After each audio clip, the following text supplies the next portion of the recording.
Hello everyone, नमस्कार। Welcome to mock 101। आप सबका स्वागत है। आज अपन बात करने वाले हैं यूपीएसएससी कंप्यूटर का क्रैश कोर्स, और इसके अंदर अपन बात करेंगे। आज का अपना टॉपिक है इंटरनेट प्रोटोकॉल, जिसको शॉर्ट में आईपी बोलते हैं, ठीक है, और डब्ल्यू इसको W3 बोलते हैं, ठीक है। तो ये अपनी क्लास नंबर 7 है और आज अपन इन दोनों को थोड़ा डिटेल में देखने वाले हैं। कल के टॉपिक में अपन ने इंटरनेट का बेसिक देखा था, लैन नेटवर्क कौन सा होता है, WAN कौन सा होता है, MAN कौन सा होता है, PAN कौन सा होता है, ठीक है। तो वो सारी चीजें अपन ने कल देखी थी। तो आज अपन बात करेंगे इंटरनेट प्रोटोकॉल की, ठीक है। तो ये बेसिकली लैंग्वेज होते हैं आपके वेबसाइट्स के, ठीक है, जो भी वेब ब्राउजर वगैरह जो भी होता है उनका, और ये इंश्योर करते हैं दो डिफरेंट कंप्यूटर्स को, जैसे कि आईपैड हो गया और आपका विंडोज पीसी हो गया, इनको एक दूसरे को समझने में, ठीक है। तो यहाँ पे आपका पीसी हो गया, यहाँ पे आपका आईपैड हो गया। तो ये एक दोनों दूसरे से कैसे कम्युनिकेट करें, इस चीज को जो काम होता है वो होता है आपका प्रोटोकॉल के द्वारा, ठीक है। इंटरनेट के जो प्रोटोकॉल होते हैं उन प्रोटोकॉल्स के द्वारा जो है ये सारा प्रोसेस करा जाता है। तो प्रोटोकॉल्स में ये आपके फेमस प्रोटोकॉल है। पहला आता है आईपी, जिसको बोलते हैं इंटरनेट प्रोटोकॉल, ठीक है, जिसमें एड्रेस का आपको पता लगता है कि कौन सा एड्रेस क्या कहना चाहता है। दूसरा होता है टीसीपी, जिसको बोलते हैं ट्रांसमिशन कंट्रोल प्रोटोकॉल, ठीक है। ये आपकी विश्वसनीयता का वितरण दिखाता है, डिलीवरी वगैरह कैसी हो रही है कैसे नहीं हो रही है, ठीक है, एक लोकेशन से दूसरे लोकेशन पे। तीसरा होता है HTTP, जिसको बोलते हैं हाइपर टेक्स्ट ट्रांसफर प्रोटोकॉल, ये वेब पेज वगैरह को ट्रांसफर करने का काम करता है। फोर्थ होता है SMTP, जिसको बोलते हैं सिंपल मेल ट्रांसफर प्रोटोकॉल, ये सेंड करता है ईमेल वगैरह को। और लास्ट आपका होता है DNS, जिसको बोलते हैं डोमेन नेम सिस्टम, ठीक है। ये आपका जो भी नाम होता है, ठीक है, आप जो भी नाम यूज करते हो, जैसे गूगल हो गया, ठीक है, तो गूगल जो है इसके नाम का रिजोल्यूशन करेगा, ये आईपी एड्रेस को इसके नाम में कन्वर्ट करने का काम करेगा। मतलब पब्लिक को जो है आईपी एड्रेस नहीं दिखेगी, गूगल का जो नाम होगा वो दिखेगा डीएनएस के थ्रू। तो सबसे पहले जो आता है वो फाउंडेशन, जिसको बोलते हैं टीसीपी या आईपी मॉडल, ठीक है। तो ये क्या होता है इसको देख लेते हैं। तो एक बेसिक फ्रेमवर्क है इंटरनेट की कम्युनिकेशन की, जो ऑर्गेनाइज करती है लेयर्स में, ठीक है, चीजों को। तो पहला होता है इंटरनेट प्रोटोकॉल, ये एड्रेस का रूल होता है, जिस जो रिस्पॉन्सिबल होता है हर एक डिवाइस को एक यूनिक आईडी देने के लिए, और जो डाटा होता है, ठीक है, राउटिंग का जो डाटा होता है उसको एक सही डायरेक्शन पर पहुंचाने के लिए ये जिम्मेदार होता है कौन, आपका आईपी, जिसको बोलते हैं इंटरनेट प्रोटोकॉल। इसके बाद आता है टीसीपी, जिसको बोलते हैं ट्रांसमिशन कंट्रोल प्रोटोकॉल। ये क्या करता है, डिलीवरी करता है, ठीक है। यहाँ से कोई पैकेट है, इसको उठा के यहाँ फेंकना, ठीक है। तो फॉर एग्जांपल मैं मेरे पीसी से कोई फाइल सेंड कर रहा हूँ, तो ये फाइल मेरे फोन में जा रही है, ठीक है। ये जो बीच में जो काम हो रहा है, जो डिलीवरी हो रही है प्रोडक्ट की, ठीक है, ये काम करता है टीसीपी। तो इंश्योर करता है डाटा की रिलायबल को, ठीक है। और ये जो पीस ऑफ डाटा होता है वो मिस ना हो जाए, इसके लिए जो है आपका ये टीसीपी जो है आस्क कर रहा होता है सेंडर को कि इसको दोबारा से भेजो, ठीक है, दोबारा से भेजो, कोई चीजें मिस ना हो जाए। तो कंप्लीट डाटा की डिलीवरी करने का काम इसका होता है टीसीपी का, ठीक है। इसके बाद आते हैं वेब ब्राउजर के प्रोटोकॉल, ठीक है। तो इसमें आपको क्या होता है कि यूजर जो है कंटेंट को कैसे देखेगा वेब ब्राउजर पे, इसके लिए बनाए गए। पहला होता है HTTP, जिसको बोलते हैं हाइपर टेक्स्ट ट्रांसफर प्रोटोकॉल। ये बेसिक प्रोटोकॉल है जो ट्रांसमिशन में काम में आता है, किसमें, वेब पेज में, ठीक है, जो सर्वर से लेके आपके ब्राउजर तक डाटा को ट्रांसफर करने का काम करता है, ठीक है। फॉर एग्जाम्पल आप यहाँ पे एक मोबाइल लेके बैठे हो, ठीक है, यहाँ से आपने एक रिक्वेस्ट भेजी सर्वर को, तो सर्वर से वो रिक्वेस्ट आपके मोबाइल में वेब ब्राउजर में आएगी। ये काम कौन करेगा, HTTP, ठीक है। HTTP का ये काम होता है बेसिकली। इसको यदि यहाँ पे S लगा देते हो तो इसका मतलब होता है कि जो आपका HTTP है वो अब सिक्योर हो चुका है, ठीक है। तो ये मॉडर्न टेक्नोलॉजी, इसमें आपका इनक्रिप्ट वर्जन होता है किसका, HTTP का। इसके आगे एक S और लग जाता है, ठीक है। ये प्रोटेक्ट करता है आपके प्राइवेट डाटा को, ठीक है, लाइक पासवर्ड हो गया, क्रेडिट कार्ड की इन्फॉर्मेशन हो गई, आपका नेम वगैरह हो गया, ठीक है। आपने कुछ फॉर्म भरा है, ठीक है, कोई वेबसाइट पे जाके आपने कोई कॉन्टेक्ट फॉर्म भरा है, उसमें आपने आपकी ईमेल आईडी डाली है, आपका नाम डाला है, ठीक है। तो वो सब चीजें हैं वो सिक्योर रहे, ठीक है, किसी और पर्सन को पता ना चले, तो उसको इनक्रिप्ट करके जो है HTTP के थ्रू वो ट्रांसफर करने का काम करेगा, ठीक है, सिंपल लैंग्वेज में बोलने की कोशिश करूं तो। इसके अलावा आते हैं कम्युनिकेशन के प्रोटोकॉल, जो सेंड और रिसीव करते हैं मैसेजेस को, जिसमें पहला होता है SMTP। SMTP का फुल फॉर्म होता है सिंपल मेल ट्रांसफर प्रोटोकॉल। तो याद रखना जरूरी है, क्योंकि कई बार जो होता है फुल फॉर्म ही आपको पूछ लेता है। स्पेशली जो मेल वगैरह होती है उनको सेंड करने का इसका काम होता है SMTP का, ठीक है। एक आता है POP3 और IMAP, ठीक है। ये क्या होते हैं, तो ये प्रोटोकॉल होते हैं, यूज होते हैं आपके रिसीव और मैनेज करने में मेल के आपके डिवाइस पे, ठीक है। तो POP3 और IMAP ये जो दोनों हैं ये आपके डिवाइस पे काम में आएंगे, और इसको एक बार ये पढ़ा दूं, उसके बाद समझाता हूं आपको होता क्या है। इसके अलावा एक होता है VoIP, ठीक है, इसको बोलते हैं वॉइस ओवर IP। ये भी आजकल आपको जो है 5G टेक्नोलॉजी में आपके मोबाइल फोन में देखने को मिला होगा, जिसमें आप वॉइस और वीडियो कॉल कर सकते हो इंटरनेट के through, like Skype, WhatsApp, Telegram, ठीक है, बहुत ज्यादा ऐप है इनके थ्रू। तो एक बार मैं इन दोनों को समझा देता हूँ। तो होता क्या है, यहाँ पे एक सर्वर है, सर्वर से कोई मेल सेंड करेगी तो वो होगी SMTP के थ्रू, ठीक है। यहाँ पे एक और सर्वर है, ठीक है, यहाँ से मतलब आपकी डिवाइस है, कोई आपको मेल भेज रहा है तो वो मेल भेजेगी, ठीक है, सेंडर की तरफ से, तो वो SMTP के थ्रू जाएगी सर्वर में, सर्वर से दूसरे सर्वर में जाएगी SMTP के थ्रू, ठीक है। यहां से रिसीवर, यहाँ रिसीवर है, मान लो आपका दोस्त है जिसको आप मैसेज भेज रहे हो, तो आपके दोस्त के पास जब वो जाएगी तो ये POP3 या फिर IMAP के रूप में जाएगी, ठीक है। तो सिर्फ यहाँ पे आपका ये यूज होगा, कहाँ पे, जहां डाटा रिसीव होगा, ठीक है। तो जहां पे डाटा रिसीव होगा वहां पे आपका यूज होगा POP3 या IMAP। जहां से डाटा सेंड करा जाएगा, ठीक है, वहां यूज होगा SMTP सर्वर, ठीक है। तो SMTP का यूज करके किसी मेल को सेंड किया जाता है और POP3 या IMAP का यूज करके किसी मेल को अपने डिवाइस में रिसीव किया जाता है, ठीक है। तो ये एक छोटा सा डिफरेंस होता है, आपको समझ में आ गया होगा। तो जब भी आपको पूछा जाए कि किसी मेल को सेंड करने के लिए कौन सा प्रोटोकॉल चाहिएगा, तो SMTP, ठीक है, किसी मेल को ट्रांसफर करना है। लेकिन आपको रिसीव करना है तो क्या होगा, तो POP3 होगा। POP3 का होता है पोस्ट ऑफिस प्रोटोकॉल, ठीक है, POP का फुल फॉर्म। तो POP3 आपको वहां पे यूज होगा कहां, जहां आप मेल रिसीव करने का काम कर रहे हो, ठीक है, अपने डिवाइस में। इसके अलावा आता है यूटिलिटी प्रोटोकॉल। यूटिलिटी प्रोटोकॉल क्या होते हैं, तो बिहाइंड सीन वाला काम करते हैं, ठीक है, इंटरनेट को आसान करने के लिए। इसमें एक होता है डोमेन नेम सिस्टम, जिसको बोलते हैं DNS, ठीक है। ये इंटरनेट की एक फोन बुक है जो ट्रांसलेट करती है नेम्स को, लाइक google.com को, किसमें, एक न्यूमेरिकल वैल्यू में, IP एड्रेस में, ठीक है। तो हर एक वेबसाइट का, जो भी आप वेबसाइट देखते हो, ठीक है, वेदर वो चाहे फेसबुक हो, आपका इंस्टाग्राम हो, ठीक है, आपका व्हाट्सएप हो, आपका TG हो, ठीक है, तो कोई भी वेबसाइट हो, उस सारी वेबसाइट का बैक एंड में एक IP एड्रेस होता है, ठीक है। अब आपको पर्टिकुलरली हर IP एड्रेस तो याद होगा नहीं, तो आप करते क्या हो, उस वेबसाइट का नाम याद कर लेते हो। जैसे फेसबुक बहुत आसान है याद करने में, आप किसी को बताते हो फेसबुक में यूज कर रहा हूँ, ठीक है, आप IP एड्रेस थोड़ी बता रहे हो, आप 9192.168.1.5 ये थोड़ी बताते हो किसी को। तो ये आपका IP एड्रेस होता है। फॉर एग्जाम्पल 192.168.7.1, ठीक है। तो ये कोई एक IP एड्रेस है, मान लो फेसबुक का है। तो आप किसी को ये थोड़ी बताओगे कि मैं ये IP एड्रेस यूज कर रहा हूँ, आप बताओगे मैं फेसबुक यूज कर रहा हूँ। तो ये क्या हो गया, DNS हो गया, डोमेन नेम सिस्टम हो गया। तो एक बीच में DNS नाम की चीज काम कर रही है। एक्चुअल में डाटा आपको यही मिल रहा है IP एड्रेस पे, बट वो पब्लिक को दिख रहा है फेसबुक के नाम से, ठीक है। और हर जगह वो विजिबल हो रहा है फेसबुक के नाम से, ताकि जो जनता है वो उसको आसानी से रीड कर सके। इसके अलावा फॉर एग्जाम्पल यहाँ पे मैं एक और IP एड्रेस डाल देता हूँ 192.168.0.3, ठीक है। तो एक और IP एड्रेस डाल दिया। अब ये IP एड्रेस हो सकता है टेलीग्राम का, ठीक है। तो आपको किसी को आप ये थोड़ी ना बताओगे अब मैं 192.168.0.3 IP एड्रेस यूज कर रहा हूँ, ठीक है। आप ये नहीं बता सकते, आपको ये याद भी नहीं रहेगा, कितना का याद रखोगे आप, ठीक है। जैसे यहाँ पे आपको मल्टीपल चीजों का याद रहता है, तो वैसे यहाँ पे आपको याद नहीं रहेगा। तो इसलिए इसको TG नाम दे दिया गया। इसको क्या बोलते हैं, DNS, ठीक है, डोमेन नेम सिस्टम। समझ में आ गया होगा। इसके अलावा एक होता है FTP, जिसको बोलते हैं फाइल ट्रांसफर प्रोटोकॉल। ये यूज होता है अपलोड और डाउनलोड करने के लिए, किसमें, लार्ज जो आपकी फाइल होती है उनको कंप्यूटर से सर्वर के बीच में, ठीक है। तो इसको बोलते हैं फाइल ट्रांसफर प्रोटोकॉल। जैसा नाम वैसा काम, लार्ज फाइल को ट्रांसफर करने का काम करेगा। अब अपना इंपॉर्टेंट चीज है IP एड्रेस और MAC एड्रेस। ये क्या होता है, तो इसको समझाने की मैं आपको कोशिश करूंगा। तो कंप्यूटर का जो नेटवर्क होता है उसमें IP एड्रेस और MAC एड्रेस जो है, दोनों के दोनों इंपॉर्टेंट आइडेंटिफायर हैं, ठीक है, एक डिवाइस के लिए, किसी भी डिवाइस का पता लगाने के लिए। और ये मान लो कि जैसे कोई आदमी है, ठीक है, उसका एक MAC एड्रेस है, जैसे कि उसका फिंगरप्रिंट है, जिसको वो मिटा नहीं सकता, परमानेंट एड्रेस है, ठीक है।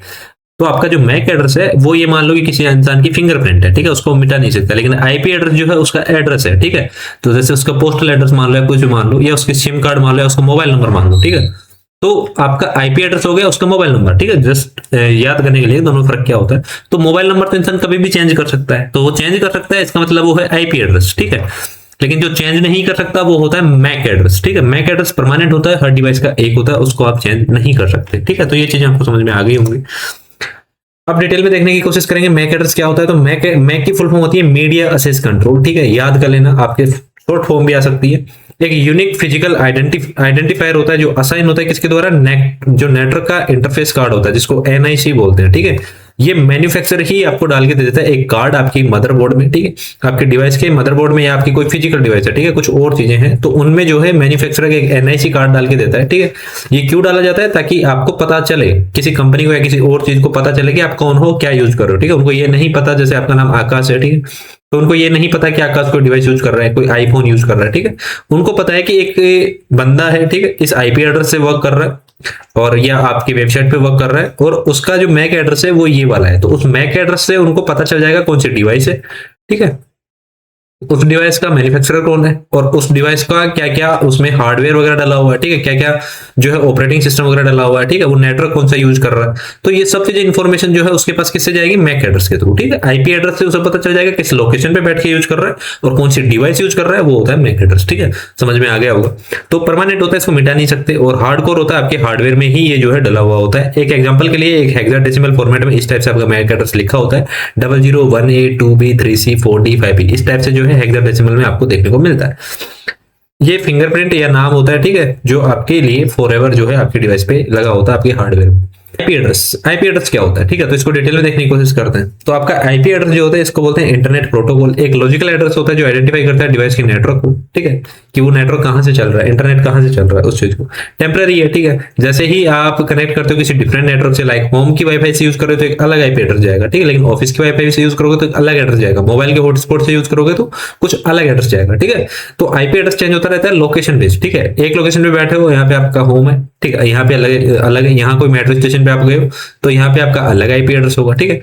या फिर आप जैसे ही चेंज कर दिए, जैसे घर के अंदर एक रूम में आप बैठे हो, यहाँ से उठ के आप बाहर वाले रूम में आ गए, ठीक है, तो आपका आईपी एड्रेस चेंज हो जाएगा, फिक्स एक पैरामीटर में जो है डिफाइन होता है। तो आईपी एड्रेस दो टाइप का होता है, एक होता है आपका IPv4, एक होता है IPv6, ठीक है। तो ये दोनों में रट लेना, इन दोनों को मैं आगे डिटेल में बताऊंगा होता क्या है। ये आपका नॉर्मल होता है, ठीक है, जो 0 से लेके 255 इसके बीच में हो सकता है, ठीक है, इससे ज्यादा ये इसकी नंबर वैल्यू नहीं हो सकती। फॉर एग्जांपल आपके पास कई बार एग्जांपल आ जाता है कि कौन सा आईपी एड्रेस है कौन सा नहीं है, तो यहाँ मैं लिख के बताता हूँ आपको एक बार। फॉर एग्जांपल यहाँ मैं लिख देता हूँ 255.192.3.0, ठीक है। दूसरा मैं यहाँ लिख देता हूँ आपका 256.192.0.3। तीसरा यहाँ लिख देता हूँ मैं आपका 192.168.278.5, ठीक है। और फोर्थ यहाँ पे मैं आपको एक और एग्जांपल दे देता हूँ, ये 192 है, 192। और यहाँ पे एक और एग्जांपल की कोशिश करो तो 142, ठीक है, .178.259.3। तो इनमें से कौन सा एक वैलिड आईपी एड्रेस है, ठीक है, इस टाइप से आपको क्वेश्चन देखने को मिल जाता है। तो कौन सा है जिसको वैल्यू 0 से लेके 255 के बीच में होनी चाहिए, हर एक डॉट से पहले, हर एक डॉट के बीच में, ठीक है। तो ये 4 डॉट होते हैं, 4 वैल्यू होती है, ये चारों वैल्यू या तो 0 होनी चाहिए या 255 होनी चाहिए या इससे कम होनी चाहिए, ज्यादा नहीं। तो यहाँ पे 256 तो 255 से ज्यादा है तो ये नहीं हो सकता। यहाँ 278 255 से ऊपर है तो ये भी नहीं हो सकता। यहाँ आपका जो है 259 255 से ज्यादा है तो ये भी नहीं हो सकता। तो एक वैलिड आईपी एड्रेस आपका यही हो सकता है, ठीक है। जनरली जो आपको आईपी एड्रेस देखने को मिलता है 192.168 से शुरू होता है, उसके बाद 0 हो सकता है, 1 हो सकता है, 2 हो सकता है, 2 हो सकता है, 0 हो सकता है, इस टाइप से थोड़ा थोड़ा चेंज होता रहता है, ठीक है। आपका दूसरा होता है IPv6, इसको बोलते हैं हेक्साडेसिमल में। ये होता है हेक्साडेसिमल क्या होता है, 1 से लेके आपकी 0 से लेके आपकी 9 तक तो नंबर वैल्यू आएगी, उसके बाद आपका ABCDEF इस टाइप से आपका नंबर आ जाता है, ठीक है। तो ये होता है हेक्साडेसिमल नंबर। तो उसमें G नहीं हो सकता, ठीक है, H नहीं हो सकता, F से आगे के लेटर नहीं हो सकते क्योंकि हेक्साडेसिमल F पे खत्म हो जाता है, ठीक है। उसमें 0 से लेके 9 तक नंबर हो सकता है, A से लेके F तक आपको कुछ भी वैल्यू देखने को मिल सकती है, ठीक है, उसको बोलते हैं हेक्साडेसिमल, ठीक है। ये दोनों कंपाउंड मिलकर बनते हैं हेक्साडेसिमल नंबर। और हेक्साडेसिमल में आपको देखने को मिलता है IPv6, ठीक है। तो आईपी वर्जन की बात करें तो IPv4 है, ठीक है, जो एक ओल्डर स्टैंडर्ड है, जो कि सेट रखता है 4 नंबर का इस टाइप से और सपोर्ट करता है 4.3 बिलियन एड्रेसेस को, ठीक है। ये एक फिक्स डाटा है, इससे ज्यादा नहीं करता। तो ये जो है इनफ डिवाइसेज में ऑल ओवर इंडिया में जो है काम कर रहा है एट प्रेजेंट। IPv6 की बात करें तो एक न्यू स्टैंडर्ड जो है डिजाइन किया गया है। क्यों किया गया है, क्योंकि IPv4 जो है यूज हो चुका है, ठीक है, लगभग इसमें जो डाटा है 4.3 बिलियन एड्रेसेस ये यूटिलाइज हो चुके हैं। तो इसको चेंज करने के लिए, मतलब इससे ओवरराइड करने के लिए IPv6 लाया गया है, जिसमें 8 ग्रुप ऑफ हेक्साडेसिमल होते हैं, ठीक है। इस टाइप से 8 ग्रुप होते हैं, इसमें 4 होते हैं, इसमें 8 होते हैं, ठीक है, 1 2 3 ऐसे 8 होते हैं इसमें। और ये नंबर कहां से कहां तक हो सकता है, जो मैंने बताया 0 से लेके 9 तक या फिर A से लेके F तक, ठीक है, इससे आगे नहीं होगा, ठीक है। F से आगे G H I J K वो सब आपको देखने को नहीं मिलेगा, आपको दिखेगा या तो 0 से 9 या A से F तक। IPv4 एड्रेस की बात करें तो ये इसकी वैल्यू जो है वो ज्यादा नहीं हो सकती 255 से, ठीक है। जो भी 4 डॉट के सेक्शन है, ये जो 4 डॉट के सेक्शन है इनमें 255 से ज्यादा आपको नहीं देखने को मिलती। IPv6 की बात करें तो इसमें टोटल करैक्टर कई बार पूछ लेता है, 39 करैक्टर होते हैं। करैक्टर क्या होता है, तो करैक्टर में जो है आपको 8 ग्रुप 4 डिजिट के देखने को मिलेंगे, ठीक है, 4 4 के 8 तो ये हो गए। और इसके अलावा करैक्टर में आपका ये कॉलम भी आता है, ठीक है। तो ये जो कॉलन है 7 कॉलन इसमें यूज होंगे, तो ये टोटल जो है 39 आपको होता है। कॉलन हटा दोगे तो 7 कम कर देना, ठीक है। तो इस टाइप से टोटल वैल्यू आपकी होती है। ये आपकी लोवेस्ट वैल्यू हो सकती है IPv6 की, ठीक है, और ये आपकी हाईएस्ट वैल्यू हो सकती है IPv6 की, ठीक है। तो इन दोनों के बीच में ही आपको देखने को मिलता है एक IPv6 का एड्रेस। आगे की बात करें फुल फॉर्म वगैरह की, तो अपन बात कर चुके हैं मैक एड्रेस की और आईपी एड्रेस की। तो मैक एड्रेस का फुल फॉर्म होता है मीडिया एक्सेस कंट्रोल, आईपी का फुल फॉर्म होता है इंटरनेट प्रोटोकॉल। लेयर की बात करें तो डाटा लेयर 2 है, ये डाटा लेयर, ये नेटवर्क लेयर 3 है, ठीक है। OSI लेवल में ये आते हैं, ठीक है, इसको मैं बाद में बताऊंगा। असाइन की बात करें तो हार्ड लेवल मैन्युफैक्चर, ये हार्डवेयर के मैन्युफैक्चर देता है इसको नेटवर्क का जो एडमिनिस्ट्रेटर होता है या आईएसपी जो होता है वो आपको असाइन करता है।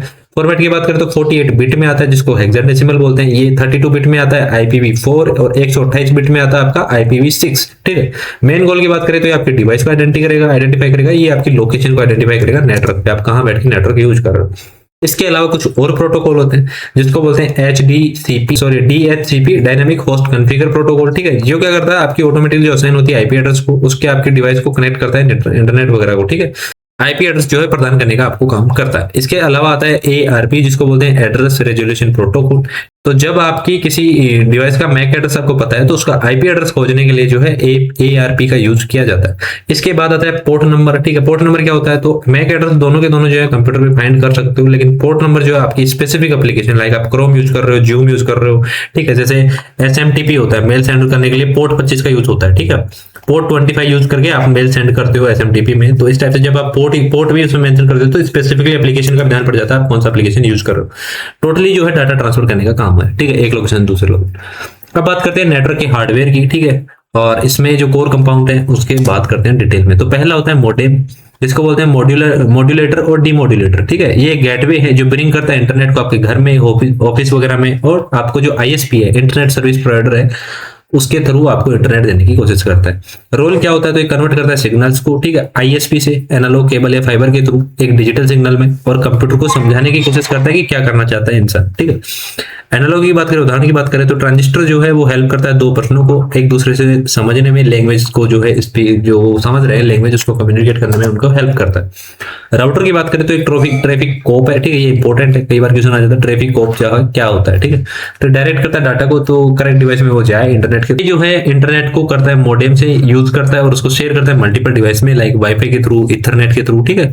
और सिक्योरिटी जो है फायरवॉल का काम जो है आपको देने का काम कौन करता है, राउटर करता है। ठीक है। एग्जांपल की बात करें तो आपके घर में जो वाईफाई बॉक्स है वो अलाउ करता है आपके फोन को, लैपटॉप को, टीवी को, ठीक है, इन सबको एक टाइम पे ऑनलाइन आने पे या जुड़ने के लिए, उसको राउटर बोलते हैं। ठीक है। ऐसा एक डिवाइस होता है, उस पे ऐसे दो जो है डंडे खड़े हुए आपको दिखते हैं, उसको राउटर बोलते हैं। ठीक है। स्विच क्या होता है, तो स्विच एक स्मार्ट कनेक्टर होता है जो मोस्टली यूज होता है किसी में एक कनेक्टेड लोकल एरिया नेटवर्क में। लोकल एरिया नेटवर्क मतलब लैन। ठीक है।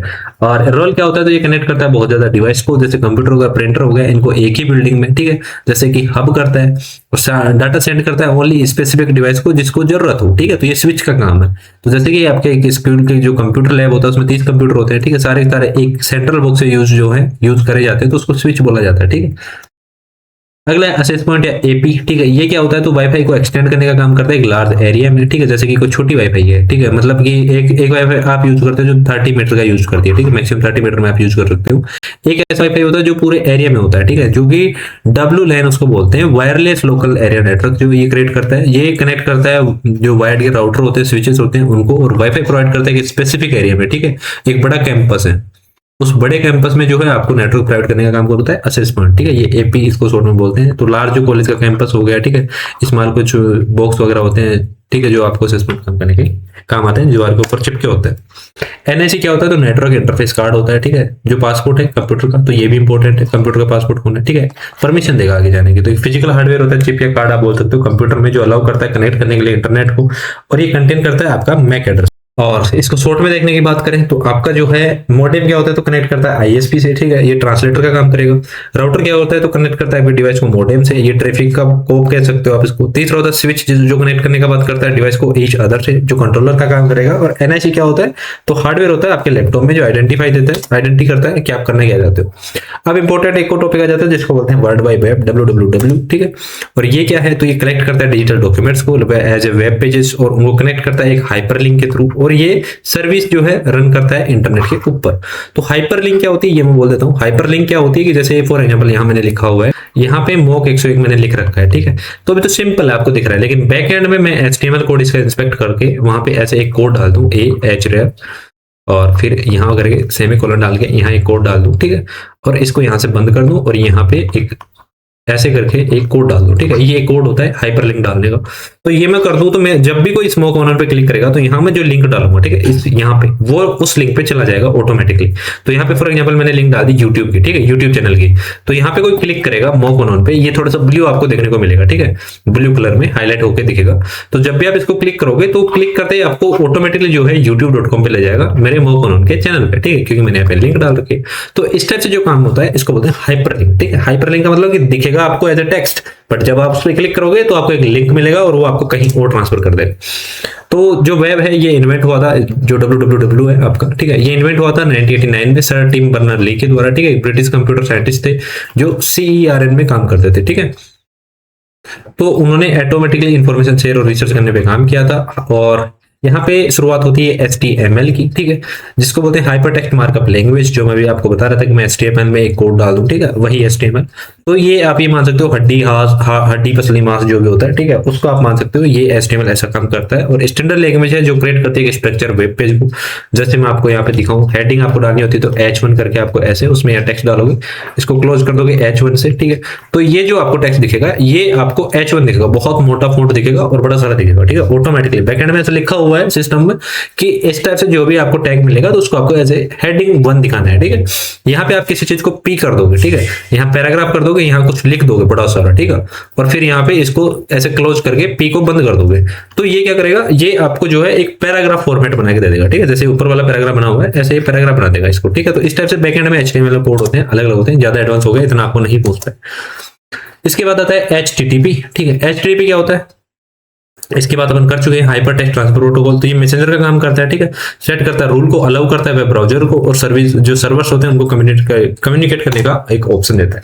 इसके बाद आता है URL, जिसको बोलते हैं यूनिफॉर्म रिसोर्स लोकेटर। इसकी फुल फॉर्म बहुत बार पूछता है, इंपॉर्टेंट है, ठीक है, याद कर लेना। तो एक एड्रेस होता है किसी घर वगैरह का या किसी वेबसाइट वगैरह का, जो एक यूनिक वेब एड्रेस जो होता है जो आइडेंटिफाई करता है, फाइंड करता है स्पेसिफिक रिसोर्स और वेब पेज पे आपको प्रोवाइड करता है, ठीक है। तो सिंपली जो तीन चीजें हैं, तीन चीजों में कौन कौन सी आ गई, एक तो HTML, ठीक है, जो कोड है, ठीक है, हड्डी पसली आप मान सकते हो। इसके बाद आता है HTTP, ठीक है, और इसके बाद आता है URL, ठीक है। तो ये तीन चीजें मिलके बेसिकली एक वेब पेज बनाने का काम करती हैं, ठीक है। तो जिसको www जो है उस टाइम पे फाउंड किया गया था, उस टाइम पे सोचा गया था कि ऐसे अपन जो है किसी वेब पेज को लाइव कर सकते हैं, इंफॉर्मेशन शेयर कर सकते हैं।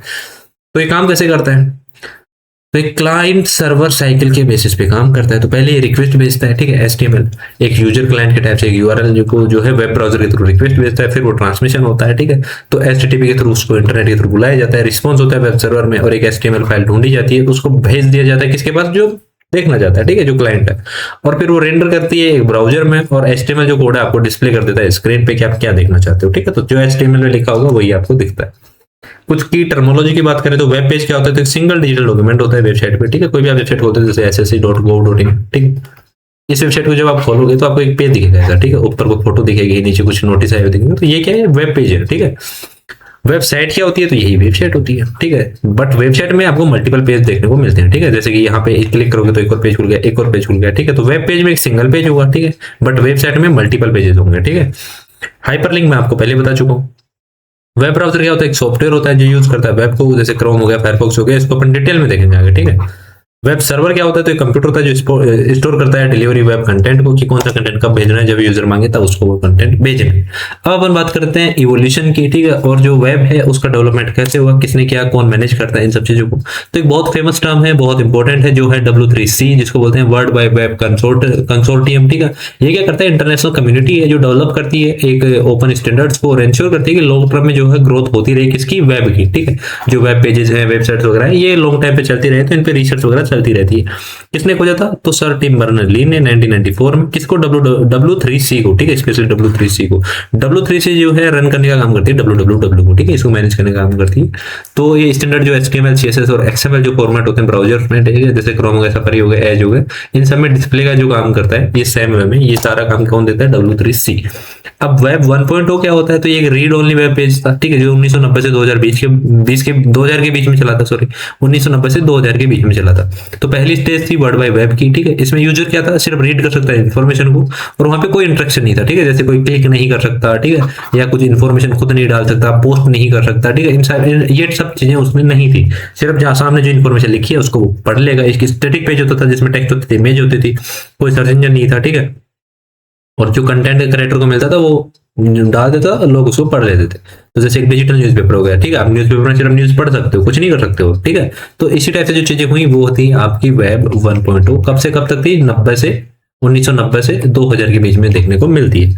इसके बाद आता है वेब 2.0, जिसमें सोशल मीडिया आपको देखने को मिलता है, इंटरेक्टिव वेब पेज आपको देखने को मिलती है, जो आज तक चलता रहा है, ठीक है। इसको अब वही बोलते हैं वेब 2.0। अभी आपने नाम सुना होगा वेब 3.0 का, नाम सुना होगा आपने रिसेंटली, उसको बताता हूँ क्या होता है। तो ये जो है ट्रेंड में आ रहा है वेब 3.0। और अभी वेब 2.0 की बात कर लेते हैं, ठीक है। तो आज के टाइम पे जो आप यूज करते हो, इसमें इन्फॉर्मेशन ही नहीं, लेकिन आप जो है खुद भी यूजर भी कंटेंट जो है जनरेट कर सकता है। जैसे कि आप इंस्टाग्राम पे पोस्ट अपलोड कर सकते हो, ठीक है, जैसे कि आप यूट्यूब पे वीडियो डाल सकते हो। तो ये सब किसका काम? ये है वेब 2.0 का, ठीक है। वेब 2.0 की वजह से आप ये सब कर पाते हो, जिसमें से आपका सोशल मीडिया आ गया, ब्लॉग की वेबसाइट्स आ गई, विकीज आ गए, ठीक है, विकीज मतलब विकीपीडिया वगैरह, वीडियो शेयरिंग प्लेटफॉर्म आ गए लाइक यूट्यूब, ठीक है। तो इसमें कोलैबोरेशन चलता है, इंटरेक्शन चलता है, ठीक है, लाइक आते हैं, शेयर आते हैं, ये सब आते हैं वेब 2.0 में।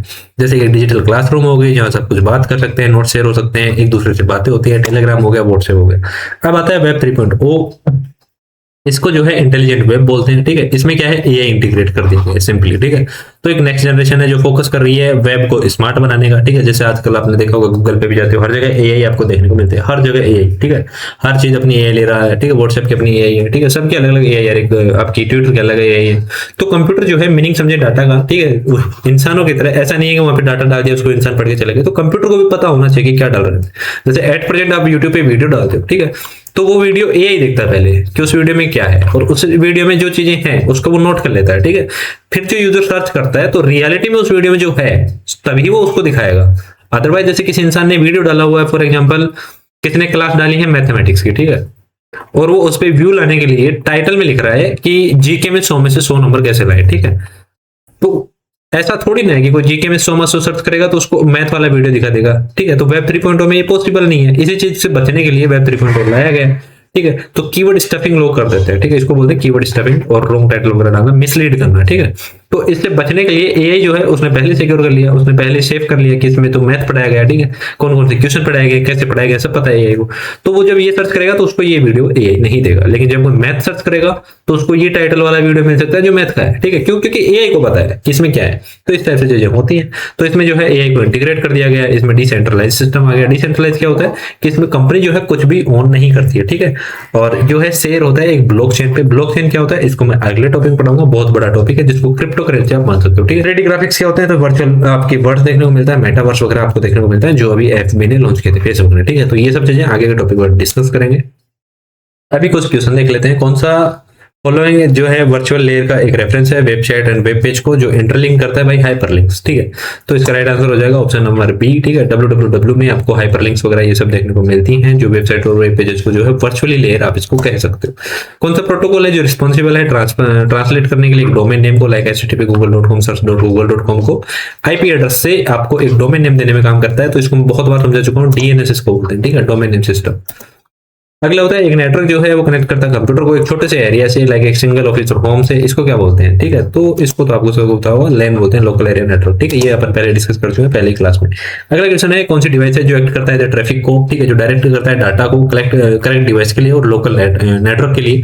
तो इसका राइट आंसर हो जाएगा ऑप्शन नंबर बी, राउटर, ठीक है। राउटर का ये काम होता है और लोकल लेवल पे जो है आइडेंटिफाई करता है स्पेसिफिक डिवाइस वगैरह को, जैसे फोन, लैपटॉप, एटीसी को, और ये जो है रिसीव करता है इंफॉर्मेशन को वेबसाइट वगैरह से, ठीक है। वेब 1.1 की मुख्य विशेषता क्या है?